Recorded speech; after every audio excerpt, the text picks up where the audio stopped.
Urban legends of the Civil War.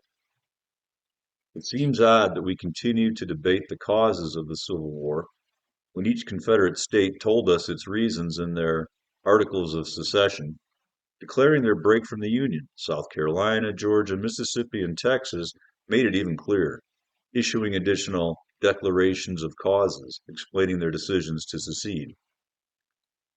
Each of the four declarations of causes identifies the defense of slavery as an objective.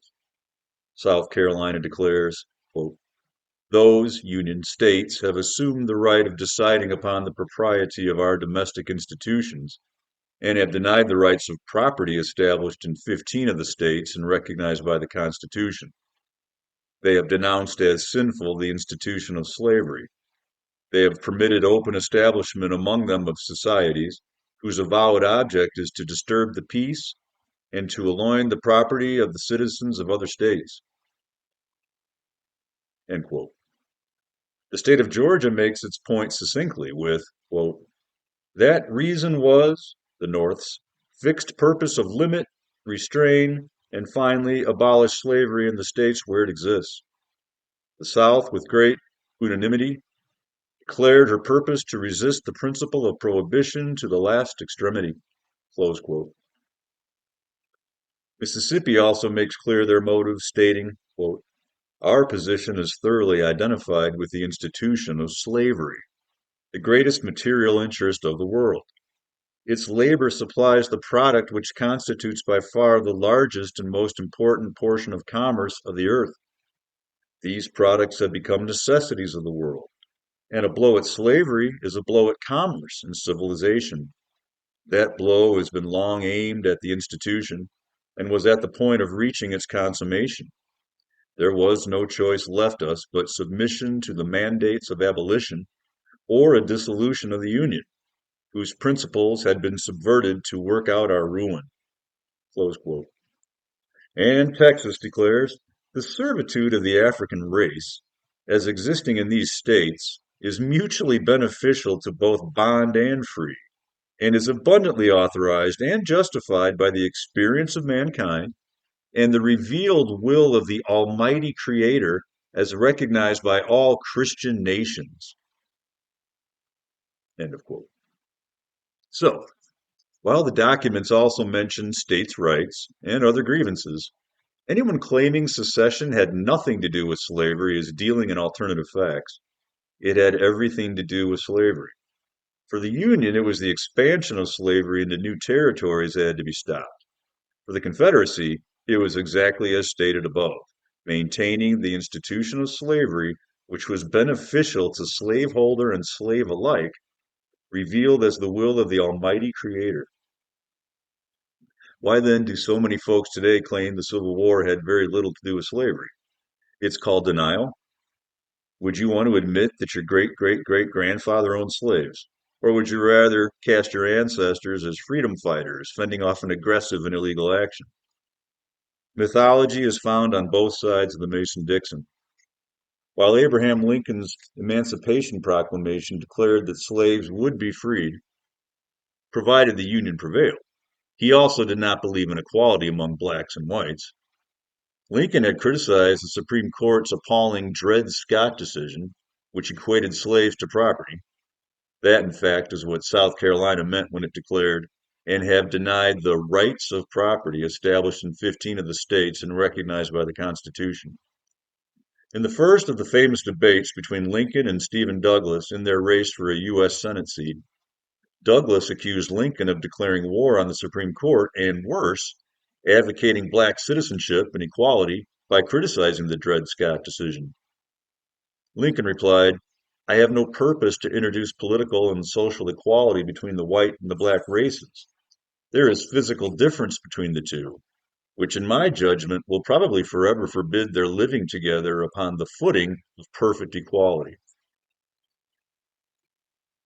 Many Northerners assume that because the Confederacy was pro-slavery, somehow the Northern states offered freedom and equality to Black Americans. Actually, in Northern states, blacks could not vote, serve on juries, or hold public office.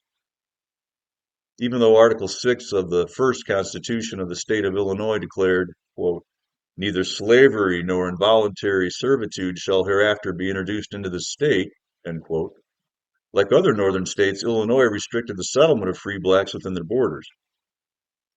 South of the Mason-Dixon, many folks enjoyed telling the tale of a black man named Richard Poplar. Poplar was an officer in the Confederate Army captured by Union soldiers. The Yankees offered Poplar his freedom if he would only admit he had been forced to fight for the rebel army. Poplar refused. Nonsense. Black men could not and did not serve in the Confederate Army, let alone as officers. And an 1886 obituary suggests Richard Poplar was a cook for the soldiers, nothing more. The same people singing the ballad of Richard Poplar claim that as many as 100,000 black men served as soldiers in the Confederate Army. But as historians such as Kevin M. Levin have pointed out, there is simply no evidence to support such a bizarre claim. The idea of enlisting and arming slaves was floated, but quickly shot down by people such as General Howell Cobb, who pointed out, quote, if slaves will make good soldiers, our whole theory of slavery is wrong, end quote. Outside of Dixie, many Americans seem to think the story of the Civil War goes something like this. The South seceded, but after a relatively short series of battles, the North prevailed due to its industrial superiority, thus restoring the Union. In fact, for much of the long and bloody war, it was the Confederacy calling the tune. From their attack on Fort Sumter, which kicked off the war, through most of the first 2 years, the South won battle after battle.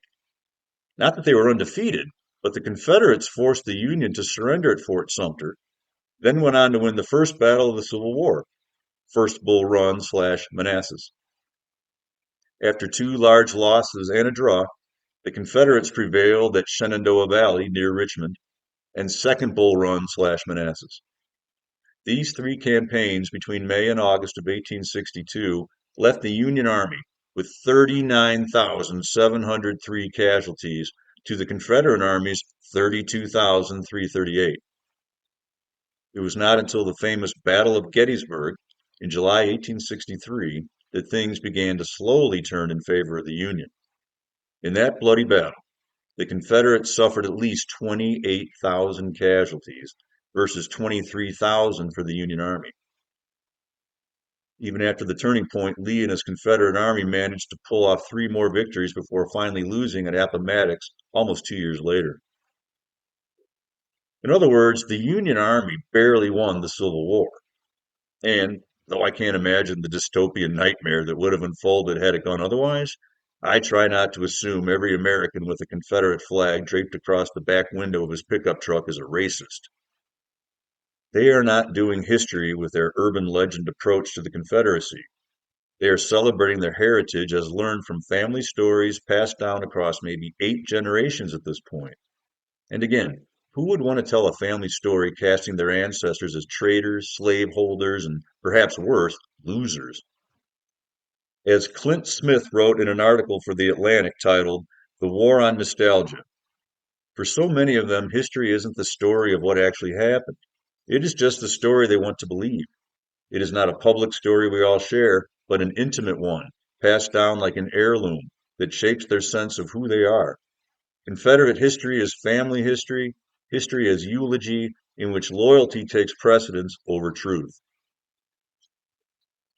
It also isn't as if slavery were absent in the North, or as if the Northern states granted Black Americans anything like freedom. When it comes to American history's darkest chapter, there is plenty of blame to go around on both sides of the Mason-Dixon line. And no matter which side deserves more of it, no one alive today has anything to apologize for. No matter in which year your ancestors emigrated to the United States, and no matter whether they owned slaves or not. Many white people have no ancestors who owned slaves, just as many black people have no ancestors who were held as slaves. Even for those who did, you're talking about what happened at least 150 years ago. I would have to trace my family tree back 5 or 6 generations before finding someone of adult age during the Civil War, and I don't even know the names of my great grandparents. Even if I did, I would not take responsibility for anything they did back in the 1800s. I would not expect anyone whose ancestors held slaves at that time to take responsibility either. But it would be nice if the folks flying the Confederate flags from their F-150s could someday learn to acknowledge the reality of the Civil War. What was it all about? It was about slavery and other things.